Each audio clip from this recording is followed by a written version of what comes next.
ನಮಸ್ಕಾರ ಸ್ನೇಹಿತರೆ, ಇಬ್ಬನಿ ನ್ಯೂಸ್ಗೆ ಸ್ವಾಗತ. ಮನಸೂರೆಗೊಂಡ ವಿಶೇಷ ಕಾರ್ಯಕ್ರಮ. ಜವಾಹರ್ಲಾಲ್ ನೆಹರೂರವರ ಜಯಂತಿಯ ಪ್ರಯುಕ್ತ ಮಕ್ಕಳ ದಿನಾಚರಣೆ ಅಂಗವಾಗಿ ನಡೆದ ಪೋಷಕ ಶಿಕ್ಷಕರ ಮಹಾಸಭೆಯಲ್ಲಿ ವಿದ್ಯಾರ್ಥಿಗಳು, ಪೋಷಕರು, ಶಿಕ್ಷಕರು ಸಂವಾದ ಮಾಡುವುದರ ಮೂಲಕ ವಿಶೇಷ ಕಾರ್ಯಕ್ರಮ ಯಶಸ್ವಿಯಾಯಿತು. ಪೋಷಕ ಶಿಕ್ಷಕರ ಮಹಾಸಭೆಯ ಕಾರ್ಯಕ್ರಮವನ್ನು ಜವಾಹರ್ಲಾಲ್ ನೆಹರೂರವರ ಭಾವಚಿತ್ರಕ್ಕೆ ಪುಷ್ಪಾರ್ಚನೆ ಮಾಡುವ ಮೂಲಕ ಕಾರ್ಯಕ್ರಮ ಉದ್ಘಾಟನೆ ಮಾಡಿದ ಎಸ್ಡಿಎಂಸಿ ಅಧ್ಯಕ್ಷರಾದ ಶ್ರೀ ಬಾವಾಜಿ ಜಂಗ್ಲಿ ಸಾಹೇಬ್ ಶಿಕ್ಷಕರ ಜತೆಗೆ ಪೋಷಕರು ಮಕ್ಕಳ ಶೈಕ್ಷಣಿಕ ಅಭಿವೃದ್ಧಿಗಾಗಿ ಕೈಜೋಡಿಸಬೇಕು ಮತ್ತು ಶ್ರಮಿಸಬೇಕೆಂದು ಕರೆ ಕೊಟ್ಟರು.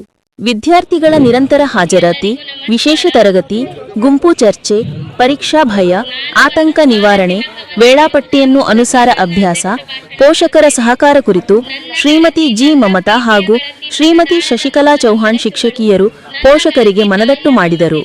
ಆರ್ಟಿಇ ಕಾಯ್ದೆ, ಮಕ್ಕಳ ಹಕ್ಕು ರಕ್ಷಣಾ ಕಾಯ್ದೆ, ಪೋಕ್ಸೋ ಕಾಯ್ದೆ, ವಿಶೇಷ ಮಕ್ಕಳಿಗೆ ನೀಡುವ ಸೌಲಭ್ಯಗಳ ಕುರಿತು ಶ್ರೀಮತಿ ಜಯಶ್ರೀ ಹಾಗೂ ಶ್ರೀಮತಿ ಅರ್ಚನಾ ಜೋಶಿ ಶಿಕ್ಷಕಿಯರು ವಿವರವಾಗಿ ತಿಳಿಸಿದರು. ವಿದ್ಯಾರ್ಥಿನಿಯರಿಂದ ಜಾನಪದ ಗೀತೆ, ಭಾವಗೀತೆ ಹಾಗೂ ಜನಪದ ನೃತ್ಯವು ಮಕ್ಕಳ ಪಾಲಕರ ಮನಸ್ಸನ್ನು ಗೆಲ್ಲಿತು.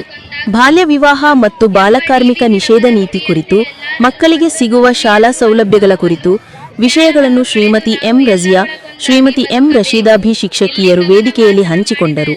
ಎಸ್ಎಸ್ಎಲ್ಸಿ ಮಕ್ಕಳ ಫಲಿತಾಂಶ ಸುಧಾರಣೆಗಾಗಿ 29 ಅಂಶಗಳ ಕಾರ್ಯಕ್ರಮ ಎಸ್ಡಿಎಂಸಿ ಹಾಗೂ ಜಿಪಿಜಿ ಸೇವಾ ಧನ್ಯತಾ ಬಳಗ, ಹಳೆಯ ವಿದ್ಯಾರ್ಥಿ ಸಂಘ ಸಹಾಯ ಸಹಕಾರ ನೀಡುವ ಪ್ರೌಢಶಾಲೆಗೆ ವಿಶೇಷ ಯೋಜನೆಗಳ ಕೊಡುಗೆ ಕುರಿತು ಶ್ರೀ ಎಲ್ ಖಾದರ್ ಭಾಷಾ ಹಾಗೂ ಶ್ರೀ ಕೆ ಇಸ್ಮಾಯಿಲ್ ಶಿಕ್ಷಕರು ವಿವರವಾಗಿ ತಿಳಿಸಿದರು. ಮಕ್ಕಳ ದಿನಾಚರಣೆ ಪ್ರಯುಕ್ತ ಪ್ರತಿ ವರ್ಷದಂತೆ ಈ ವರ್ಷವೂ ಮಕ್ಕಳ ಕವಿಗೋಷ್ಠಿ ಅರ್ಥಪೂರ್ಣವಾಗಿ ಅದ್ದೂರಿಯಾಗಿ ಜರುಗಿತು. ಕವಿಗೋಷ್ಠಿಯ ಅಧ್ಯಕ್ಷತೆಯನ್ನು 10ನೇ ತರಗತಿ ವಿದ್ಯಾರ್ಥಿನಿ ಕುಮಾರಿ ತಸ್ಮಿಯಾ ವಹಿಸಿದ್ದಳು. 8, 9, 10ನೇ ತರಗತಿ ವಿದ್ಯಾರ್ಥಿಗಳ ಪ್ರತಿನಿಧಿಗಳು ಅತಿಥಿ ಸ್ಥಾನವಲಂಕರಿಸಿ ಮಾತನಾಡಿದರು.